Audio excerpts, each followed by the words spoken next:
നമസ്കാരം my lovely people. എല്ലാവരും നല്ല ഹാപ്പി ആയിട്ട് സുഖമായിട്ടിരിക്കണമെന്ന് വിചാരിക്കുന്നു. So welcome back to yet another vlog of Shruthi. ഇന്ന് നമ്മളുള്ളത് ഗ്രീൻസ് റെസ്റ്റോറൻറ്റിലാണ്. സോണിയെ അഖിൽ ചേട്ടനെ പരിചയപ്പെടുത്തുന്നുണ്ടല്ലോ, ലാസ്റ്റ് വീഡിയോയിൽ അവരുണ്ടായി. അപ്പോൾ ഇന്നൊരു ഡിന്നർ വ്ലോഗാണ്. അങ്ങനെ കുറേ നാൾക്ക് ശേഷമാണ് ഞങ്ങൾക്ക് 4 പേർക്ക് ഒരുമിച്ചൊരു ഓഫ് കിട്ടണം. അപ്പോൾ അതൊന്ന് സ്പെഷ്യലാക്കാമെന്ന് ഞങ്ങളൊന്ന് വിചാരിച്ചു. ആദ്യം തന്നെ ഞങ്ങൾ 4 ആളും ഓരോ ഡ്രിങ്ക് അങ്ങ് ഓർഡർ ചെയ്തു. അങ്ങനെ പയ്യെ ഞങ്ങളുടെ ഡ്രിങ്കൊക്കെ വന്നപ്പോൾ ഓരോ ചിയേഴ്സൊക്കെ അടിച്ച് അങ്ങനെ തുടങ്ങി. ബൈ ദ വേ, ഞാനൊരു സൈഡറാണ് പറഞ്ഞത്, അവരോരോ വിസ്കിയും പറഞ്ഞു. സോണി അവരുടെ സ്പെഷ്യലായിട്ടുള്ള ടീയും പറഞ്ഞു. UK മിക്ക റെസ്റ്റോറൻറ്റ്സിലും സാധാ ഡ്രിങ്ക് പോലെ നിങ്ങൾക്ക് ലിക്കർ ഓർഡർ ചെയ്യാൻ പറ്റും. അത് എത്ര പേർക്കറിയാം? മെയിനായിട്ട് ബിയർ, വൈൻ, പിന്നെ വിസ്കിയാണ് ഇവരുടെ മെയിൻ. അത് വിട്ടൊരു പരിപാടിയും ഇല്ല ഇവിടെ. അങ്ങനെ വർത്താനമൊക്കെ പറഞ്ഞിരുന്നപ്പോൾ നമ്മുടെ സ്റ്റാർട്ടറിങ് എത്തി. ഞങ്ങൾ 4 പേർക്കും കൂടി 2 സ്റ്റാർട്ടർ ഓർഡർ ചെയ്തോളൂ. ഞാൻ രാഹുൽ ഓർഡർ ചെയ്തത് ഒരു കിങ് പ്രോൺസിൻ്റെ ഒരു സ്റ്റാർട്ടറായിരുന്നു. അവർ 2 ആളും ഒരു ചിക്കൻ്റെ ഒരു സംഭവമായിരുന്നു ഓർഡർ ചെയ്തത്. ആകെ കുറച്ച് പ്രോൺസ് ഉണ്ടായെങ്കിലും അത്യാവശ്യം അടിപൊളിയായിരുന്നു ആ സ്റ്റാർട്ടർ. എന്തോ അവരുടെ സോസിനൊക്കെ ഒരു പ്രത്യേകം ടേസ്റ്റൊക്കെ ഉണ്ടായി. അങ്ങനെ സ്റ്റാർട്ടറൊക്കെ പയ്യെ എൻജോയ് ചെയ്ത് കഴിഞ്ഞപ്പോൾ തന്നെ ഞങ്ങൾ മെയിൻ കോഴ്സ് അങ്ങ് എല്ലാവരും ഓർഡർ ചെയ്തിട്ടുണ്ടായിരുന്നു. ഈ ഗ്രീൻസ് റെസ്റ്റോറൻറ്റിൽ ഏറ്റവും ഫേമസ് അവരുടെ ആഫ്റ്റർനൂൺ ടീ ആണ്. UK ഒരു കൾച്ചറൽ ഷോക്കാണ് ആഫ്റ്റർനൂൺ ടീ. ആഫ്റ്റർനൂൺ ടീ എന്ന് പറയുമ്പോൾ അതിൽ ടീ ഉണ്ടാവും, കുറച്ച് സാൻഡ്വിച്ചസ്, സ്കോൺസ്, ഇവരുടേതായ കുറച്ച് അടിപൊളി പേസ്ട്രീസ്. ഇവിടുത്തെ മിക്ക റെസ്റ്റോറൻറ്റ്സിലും ആഫ്റ്റർനൂൺ ടീ അവൈലബിൾ ആണ്, from 3 PM to 5 PM I guess. അങ്ങനെ ഞങ്ങൾ മെയിൻ കോഴ്സിന് വേണ്ടി വെയിറ്റ് ചെയ്തിരിക്കുക. ഗ്രീൻസ് റെസ്റ്റോറൻറ്റ് തൊട്ടടുത്ത് തന്നെ ഹാരിഗോ ബേക്കറി ഉണ്ട്. ഹാരിഗോ ബേക്കറി സ്കോട്ട്ലാൻഡിലെ വൺ ഓഫ് ദ ഫേമസ് ബേക്കറിയാണ്. അങ്ങനെ നോക്കിയിരിക്കെ നമ്മുടെ മെയിൻ കോഴ്സിനെത്തി.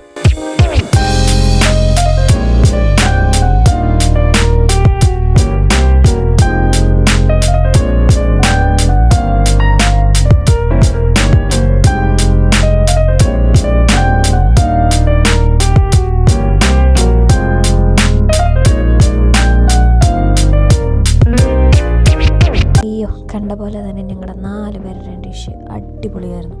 എൻ്റെ ചിക്കൻ അത്യാവശ്യം നല്ല ക്വാണ്ടിറ്റി ഉണ്ടായി. ഒരു ഇച്ചിരി കഴിച്ചപ്പോൾ തന്നെ എൻ്റെ വയറ് ഫുള്ളായി. എങ്ങനെയുണ്ട് ഫുഡ്? അങ്ങനെ എല്ലാവരുടെയും വയറ് നല്ല അടിപൊളിയായിട്ട് ഫുള്ളായി. ആ റെസ്റ്റോറൻറ്റ് വൈബ് പറയാണ്ടിരിക്കാൻ വയ്യ. നല്ല അടിപൊളി ആംബിയൻസ് ആയിരുന്നു. അങ്ങനെ ഞങ്ങൾ ഡെസേർട്ടിലേക്ക് കടന്നു. ഒരു ചോക്ലേറ്റ് ബ്രൗണി വിത്ത് ഐസ്ക്രീം പറഞ്ഞു.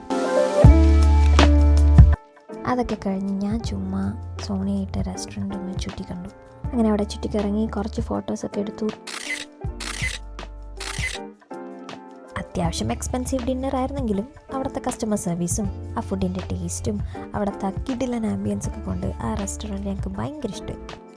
ശരിക്കും ഒരു ഡബിൾ ഡേറ്റ് വന്ന പോലെ ഉണ്ടായിരുന്നു ഞങ്ങൾ 2 കപ്പിൾസ് അവിടെ ചെന്നപ്പോൾ. സോ ഇതാണ് റെസ്റ്റോറൻറ്റ് ഫ്രണ്ട് വ്യൂ. ശരിക്കും ഞങ്ങൾ പോയ ടൈം അത്രയും തിരക്കുണ്ടായില്ല. അല്ലെങ്കിൽ വീക്കെൻഡ്സ് അവിടെ ഫുൾ ആൾക്കാരായിരിക്കും, ഒരു റിസർവേഷനും നമുക്ക് കിട്ടത്തില്ല. അങ്ങനെ അവിടെ ടാറ്റയും ബൈ ബൈ ഒക്കെ പറഞ്ഞ റെസ്റ്റോറൻറ്റിൽ നിന്ന് ഇറങ്ങി. ഹായ് ഗായ്സ്, ഞങ്ങൾ അടിപൊളി ഡിന്നറൊക്കെ കഴിച്ച് തിരിച്ച് വീട്ടിലേക്ക് പോവാണ്. ഫുള്ളായി. ഇതായിരുന്നു ഞങ്ങളുടെ OOTD. ഇത് ഞാൻ 2 കൊല്ലം ആവുമ്പോൾ ഇത് വാങ്ങിച്ചിട്ട് ഇതുവരെ ഇടാൻ പറ്റിയിട്ടില്ല, ബിക്കോസ് ഇവിടെ തണുപ്പായതുകൊണ്ട്. We are back home. ഡ്രസ്സൊക്കെ മാറി കോസി ഡ്രസ്സൊക്കെ ഇട്ട് ഈ തണുപ്പത്ത് ആ ബോഡിക്കോൺ ഡ്രസ്സൊക്കെ ഇട്ട് നടക്കാന്ന് വെച്ചാൽ വലിയൊരു കാര്യമാണ് അത്. Guys, I wanted to show you something. ഈ ലിപ്സ്റ്റിക് കണ്ടോ? I had a 3-course meal and still അത് ഗ്ലോസ് ചെയ്ത് like it's kind transfer proof. കാണാൻ അതിൻ്റെ ഗ്ലോസിങ് വരും, പക്ഷെ സ്റ്റിൽ എനിക്ക് പിഗ്മെൻറ്റഡ് ലിപ്സ് ഉള്ളതാണ്. ബട്ട് സ്റ്റിൽ ഇത് മേബിലിൻ്റെ മറ്റേ വിനായൽ ഇങ്ക് ആ റേഞ്ചിൽ വരുന്ന the famous shade lippie. Get it, guys.